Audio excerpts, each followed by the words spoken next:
Ready? Yeah. Rick Horrow keeping score, Facebook Live. I don't know if you heard some of that, but this is a pretty compelling scene with a pretty compelling guy. We'll get to that guy in a minute.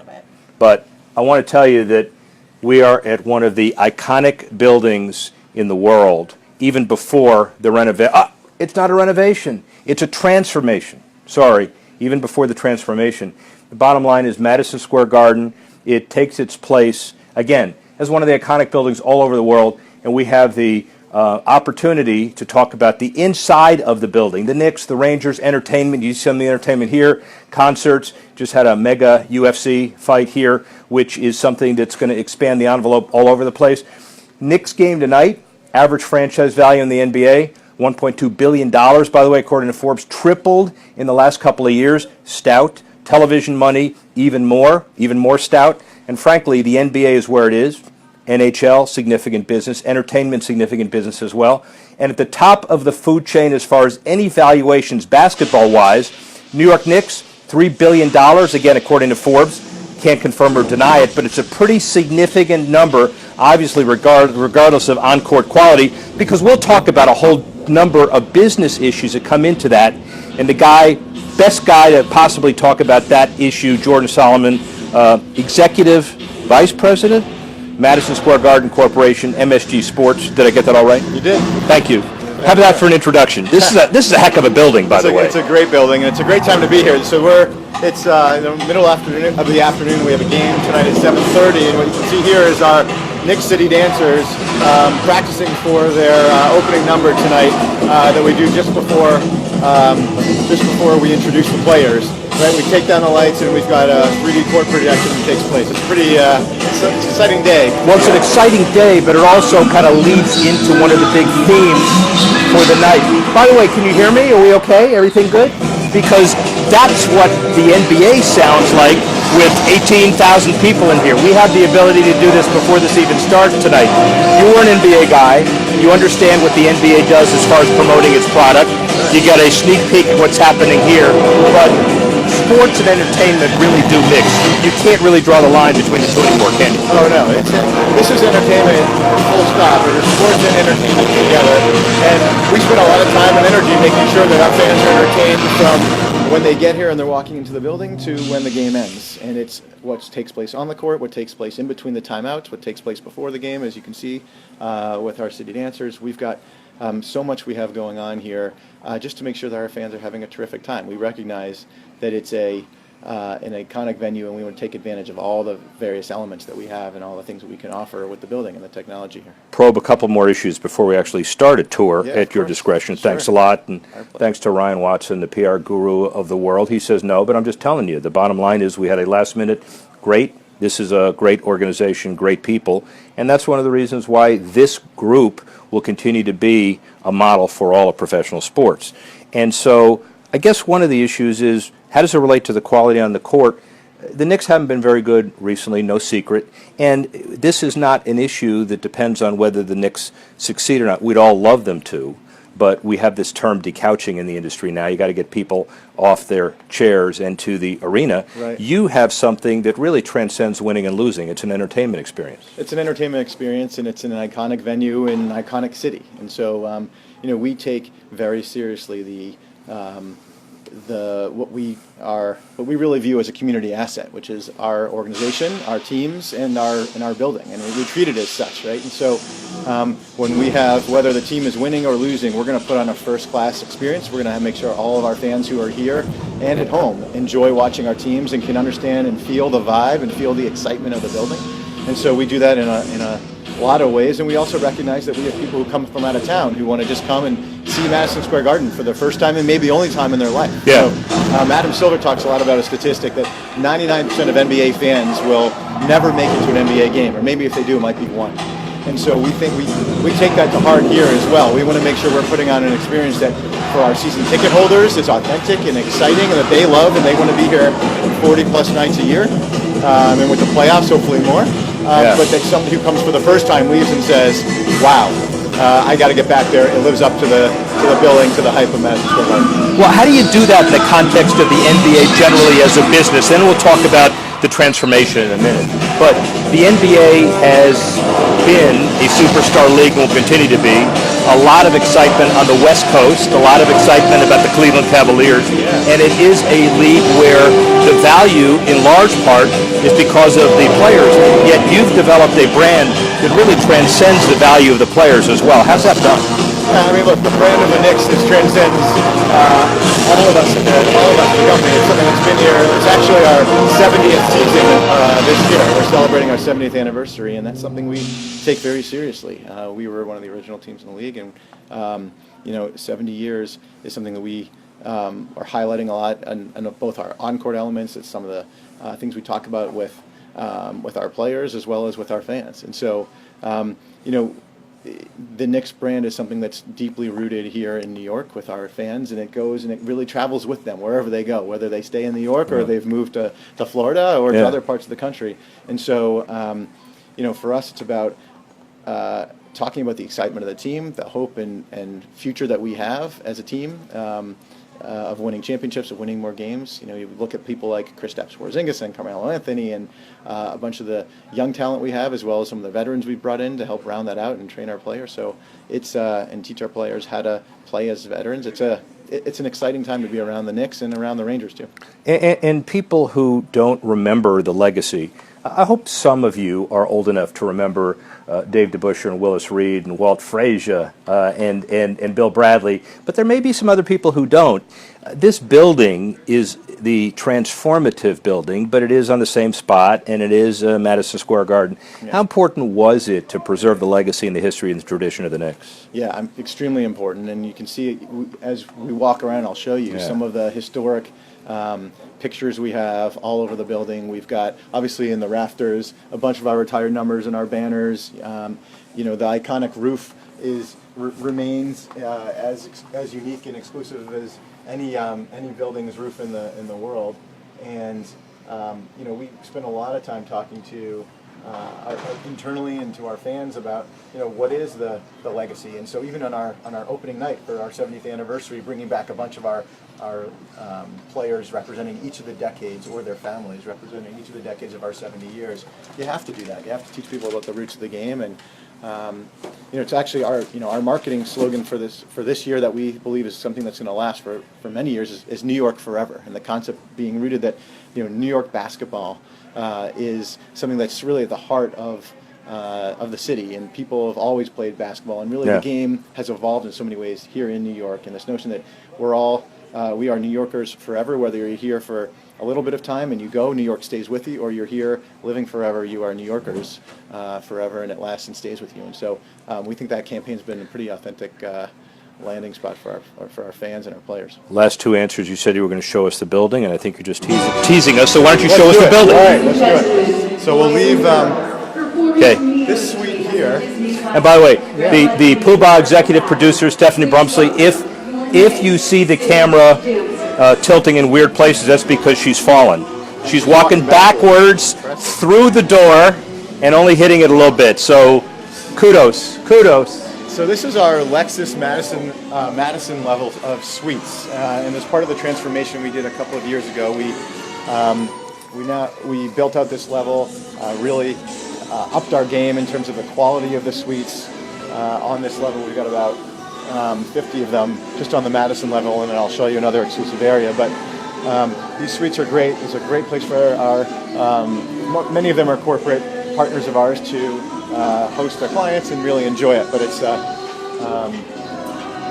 cool spot. It's a great vantage point for our fans. How sports centric are the sales assets? So do you sell a Knicks piece, or do you sell these suites as first opportunity to buy tickets for each event in here? How does that work? Good question. So our suites are almost all of them are sold on a license basis. Essentially, you get access to every event that's here, every public event that is here. There are a few private events, for example, the Pope, that you don't get when the Pope comes to the Pope. You don't get access to the Pope, unfortunately. But so Knicks, Rangers, concerts, shows. It's an unbelievable range of opportunities to come. We have over 300 events during the course of a Yeah. year, which is outstanding.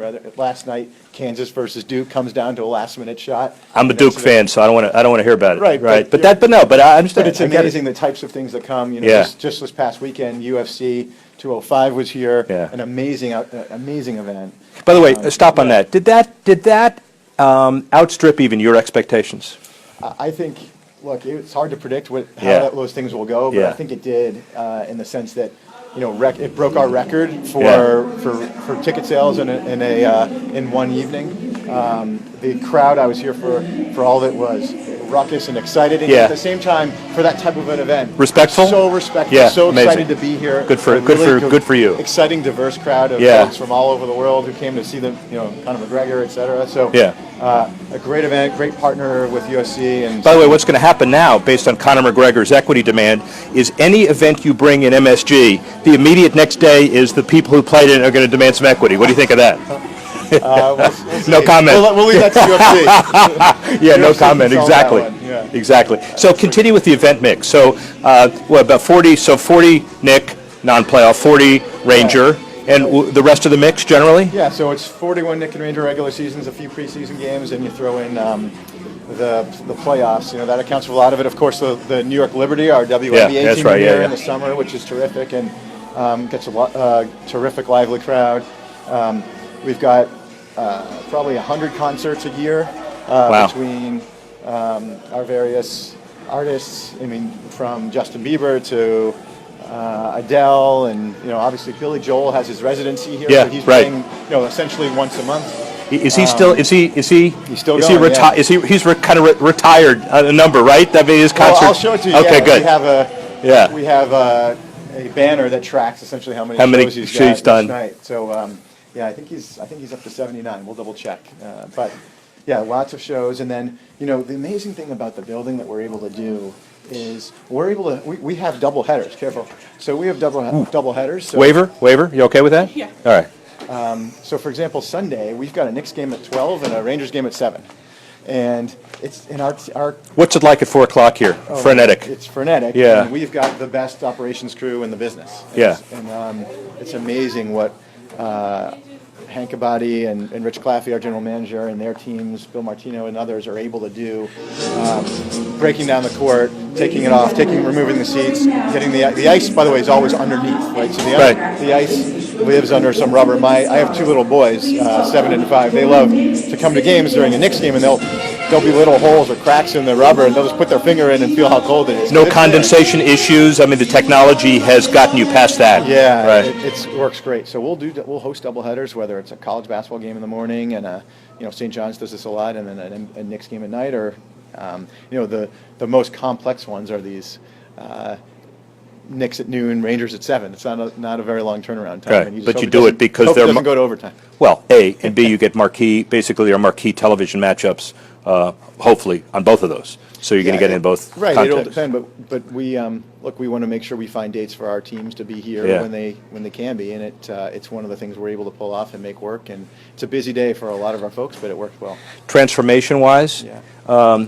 has the conversion become easier and more efficient because of the latest arena technology that's in buildings now? I remember some of the old days where you take the wood in and you take the wood out. It's a lot different today, I isn't think it? so, and I think also the courts have evolved in terms of the simplicity of putting those things together, and our capabilities have evolved. But the transformation helps for sure. And just while we're here, let me just show you this. This is kind of a unique space. So we call this our Madison Club. It's presented by Foxwoods Casino, and so the Madison Club. We'll just walk over here a little closer to the court if it's okay. This is a little bit different. So it's a trend that's emerging in sports, but we did it here during the transformation several years ago. So you can see here, this is what we call if you will, a theater box. And so what you have here are these kind of seats, two at a time or 4 at a time, where you can sit here, enjoy the game with your own TV, a little bit extra space, and then behind you here, which obviously it's the afternoon, so the food isn't set up yet, but this is an all-inclusive food and beverage experience, high-end food. It's great. People love these kind of seats, and this is you can buy these seats for Knicks and Rangers and concerts. So, And you can mix with people if you want to. If not, if you just want to be with somebody, you Right. get your food and you sit there with them. Right. So it's a great corporate entertaining option for people who, don't necessarily have 20 people entertain a night, but they want to entertain 2 or 4. It's a great option and a unique space. It's also a great vantage point for both of us. You personally been here for a little over a year. About a year, yeah. So, are there things that I know you're going to be positive about the building, and you should be, but did this building check off all of the boxes as you've come in here? Anything you would do differently? Look, there's nothing I would do differently. I think what we'd always look to do is what else can we do to add on? Yeah, right. What else can we do to refresh, to keep adding great experiences for our fans? So we're always looking to figure out, can we add more suites? Can we add more? Another unique thing here at the Garden is what we call our bunker suites. These are our suites where they're actually built underneath the seats. So if you look at the main section of seating to the left, there are suites built in underneath, and then we call those bunker suites. We call them they're an espresso event level suites, and those are terrific because you can walk right underneath, go down and get a glass of water or a beer or a popcorn, and come right back up. And we're always trying to look to see, hey, can we fit more of those in? It's such a high demand product. And of course, all new arenas and stadiums. Not to say it's a great idea, because previously, as you guys can see in the audience, that's wasted space. Right, and there's nothing you could do with it, but you guys turned it into something that people want to be in. Wasted space. Look, I wasn't here during the transformation and the full design of it all, but the amount of time and energy put in by our architects and our design team and my colleagues here in thinking through how to utilize every square foot of this building was just outstanding. And so there are very few spaces we look at and say that wasn't a good decision, and those. But we're always looking for ways to improve the fan experience, improve our clients' experience. Probably a little Pollyannish, but I grew up in the industry, so I'm going to say it. It's my show, so I'm going to say it. But it's like you have the Taj Mahal, and you're going to be able to renovate it, and don't screw it up, right? So the next Taj Mahal is got to preserve some of the best of the past, but make people remember it's iconic. Yeah. So who are those people? We know, but you tell me who those people are. Right. So Red Holtzman on the left is our iconic coach, and he's up in the rafters, and that's Willis Reed on the right. So just a great iconic picture of the two of them, and you'll see just the number. It's amazing the types of people who've come through here. Right, this is JFK with former Labor Secretary Francis Perkins. You see Albert Einstein on the left here, right, with Governor Herbert Lehman. Look at it, but time out. I'm sorry. Yeah, look at his hair. Right. Are you kidding with that hair? That is really good, ladies and gentlemen. I will tell you that if you guys want to get into the hair cutlery, barber place industry, you come to the right place. Yeah. Go ahead, keep comfortable. Oh, okay, good. We just pulled his microphone off. But look, I mean, who are these folks here? So it looks like Mick Jagger's there, and Jerry Hall. They were there for our Grand Prix Masters tennis tournament. Yes. We host tennis here too. Yeah. Serena Williams was here just a few months ago. Yep. So the types of people, and then we also, on a nightly basis, we've got our celebrity row that we partner with Douglas Elliman, and here obviously the Democratic Convention in 1976 was here, where this is Ted Kennedy's congratulating Jimmy Carter. So the types of things that have taken place in this building and its predecessor even before with this location is just incredible. So, do you feel a, and then we'll get into some of the nuts and bolts. Do you feel a sense of, awe is the wrong word, sense of responsibility? You're a trustee of a really iconic building that has memories for so many, fifth generation, sixth generation New Yorkers, international too. I remember when I was here with my grandfather, and you got to make sure you don't screw it up. Yeah, right? absolutely. And as I said earlier, I know we all do at the company view our, we are stewards of a community trust, if you will. Right. This is something that the people in the city and worldwide look at and revere, both the teams that we represent. That's the Rangers' 90th season this season, right, for New York, and we look at that, both the teams as well as the building, as something that we want to make sure that we preserve that legacy. And I personally take that responsibility, on me very seriously. And that means every night we're looking at our security lines. How do you help people get in faster and get in comfortably? What's the quality of our food, the lines there, our merchandise? We want it to be of high quality and make sure that everyone's having a terrific experience every night. And it's Is it a rumor? Is it true that you built the concession? The concourse is wider because New Yorkers are inherently more pushy than everybody else around the country, or not? I think so. No comment. No comment. I don't think we did that. No, you didn't. But point of sales and the whole. This is an entirely new retail experience for people as well that have not been here yet, but should be. Yeah, over the last couple of years, it's been entirely new. We're always looking to, we always are working with terrific chefs, celebrity chefs, to try to figure out how to add new items. David Chang from Momofuku has a chicken sandwich here that is outrageously good. I understand. We've got terrific burgers and. We're trying that tonight, ladies and gentlemen. We will Yeah, try I the would chicken recommend sandwich that. tonight, Recommend okay? the chicken sandwich. All right. Recommend our burgers. Our daily burger is terrific. So we're going to take you here up the escalators, which will be an interesting feat walking backwards. Yes, it will. We've had people who have lost their lives doing it before. Very well done. Nicely done. Congratulations. Well done. So we're going to go up to our top floor Bridge. and bridges and check out a few of the things that we've done up there, which are pretty unique. But As we do that, one more follow-up on the legacy. Everybody always in this building, public-private partnership space, is always quick to point out the economic impact. Sorry, we lost the microphone. And the value and sales and taxes and all. But the hardest thing to evaluate is the easiest thing mayors and other people talk about, which is the unquantifiable civic pride of what happens when a building like this gets done, and this being the center of the sports universe. Comment on that a little bit. As I said, these are the fans here are longtime fans of our teams and longtime fans of this arena, and I think I can't comment on what takes place in other cities, but you recognize as an organization that we owe them something, right? And so in terms of the economic value and what's it worth, it is hard to quantify, but I think what we want to do is make sure that people have a great experience when they're here, and if we're doing that and they love the teams and they love the experience, that it accrues value to everybody in the community. I assume the social benefit, you think about what happened in Cleveland a few months ago with the Cavaliers in that building, that city, and then 4 months later in Chicago, they come from behind, beat a Cleveland team, but 5 million people in a victory parade in Chicago. So it's not inconceivable, I'm sure, in your crystal ball, what happens in New York, playing the parade route and all that. It happened in '94 with the Rangers, Yeah. and that was a huge success for the team. And I was still younger, but it was a terrific experience for everyone here. And I think we're hopeful and optimistic that will take place here again.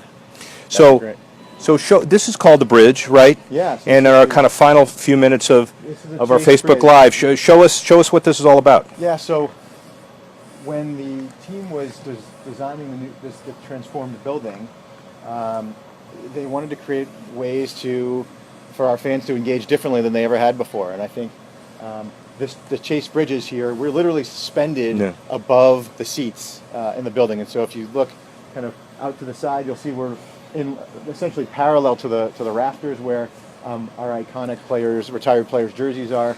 Time out, as long as we're panning, Stephanie, the iconic players' jerseys, but there's number 33, good old Billy Joel. What is that, number of concerts? So that was most consecutive performances, and then on the other side we have total performances, and I think we'll as we move closer, but I'm pretty sure it's 79 total performances by one artist here at the Garden. Unreal. We think of this as, in some ways, the green monster seats of basketball and hockey. Yeah. And in particular for both teams, it's an amazing view. You don't really get this view anywhere else, where you literally feel like you're suspended over the court of the ice. And then, one sec. Yeah. So panning over here, you see the Madison Square Garden scoreboard and stuff, and then Stephanie, when you pan over the other side and you look down, just to give some color to what he was talking about, is these are seats. So we're actually suspended above seats. And they're not obstructed. They still see the view terrifically. They have a little bit of a tougher time seeing the scoreboard, which is why we created 3 big replica scoreboards here, so that they don't miss any of the action, any of the stats that they really should be seeing. And they still have great food options up by them. But these bridges are terrific, and people love them. Are these tough tickets? Are these some of the first to sell out? Basically, it depends on the event, on of the course. night. Yeah. It's an exciting seat. People love it. Yeah. I think in particular, hockey fans, seats, right, yeah, look of up here and say, "Wow, I've Yeah. never seen the game this way." In Yeah. fact, a lot of the scouts and visiting TV folks and stuff will sit up here Isn't that funny? because they find it's a really interesting perspective for them to view and assess the game.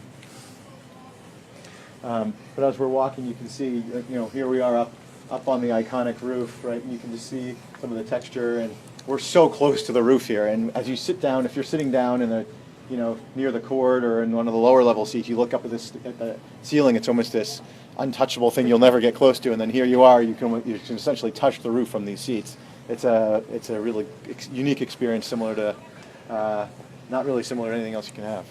Well, I know you have to go in a second, and you've been so gracious with your time. Oh, yeah. But give us, kind of as we stop here, Sure. your perspective on what this. So you look back, and 10 years from now, what has this building meant transformationally, architecturally, quality of life? Give us your assessment of what this building really means. Yeah, look, what this building means is it represents New York City and all that its evolution as well, right? That the city continues to evolve and grow and change and get better and better and stronger, and I think the building has done the same, and we want to continue to provide a tremendous experience to fans and to people in New York who expect the same when they go to, you think about you think about Times Square, right? 10, 15, 20 years ago, you think about parts of Central Park.